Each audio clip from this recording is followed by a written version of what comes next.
আসসালামু আলাইকুম। আশা করি আপনারা সবাই মনে আল্লাহর মতন ভালো আছেন।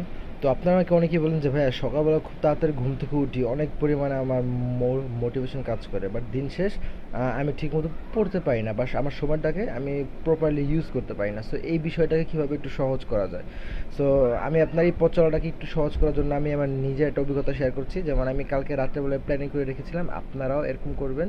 আপনাদের যেই দিনটা সামনে প্ল্যানিং করবেন যে আপনার এই দিনটা প্রোডাক্টিভিটির সাথে আপনি এই দিনটা পার করবেন, সো ওইটার জন্য কি করতে হবে, আপনার একটা টু লিস্ট মেক করতে হবে। সো লেট দেম কীরকম, এই যে এভাবে একটা টু লিস্ট মেক করতে হবে, এভাবে যে কোন সময় কোন কাজগুলো করবেন।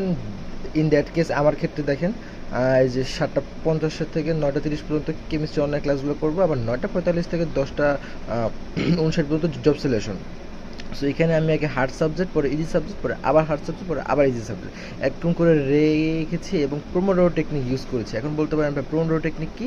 প্রোমোডোরো টেকনিক হচ্ছে প্রতিটা সেশনের ক্ষেত্রে আপনার 10 থেকে 15 মিনিট করে গ্যাপ, বা প্রতিটা যদি সেশন না হয়, সেশন বলতে আমি আপনাকে বোঝাতে চাচ্ছি যে আমার এই একটা টাস্ক, যে 7:50 থেকে 9:30 এরকম একটা টাস্ক, এগুলো ছাড়া যদি আপনার হয় তাহলে আপনি 1 ঘন্টা করে করে 1 ঘন্টা স্টাডি করবেন। 1 ঘন্টা স্টাডি করার পর 10 থেকে 15 মিনিট গ্যাপ দিবেন, আবার 1 ঘন্টা স্টাডি করবেন, দেখবেন। এবং অবশ্যই ওই 10 থেকে 15 মিনিট গ্যাপের সময় কোনো প্রকার ফোন ইউজ করা যাবে না। আপনি চাইলে একটু হাঁটাহাঁটি করতে পারেন, বা নিচ থেকে কিছু খেয়ে আসতে পারেন, বা আরও অনেক কাজ আছে ওগুলো করতে পারেন। সো ওগুলো করার মাধ্যমে আপনার মাইন্ডটা ফ্রেশ হবে, আপনারা আবার এনার্জেটিকভাবে পড়তে পারেন। এবং সবচেয়ে গুরুত্বপূর্ণ একটা বিষয় ভাই, পানি।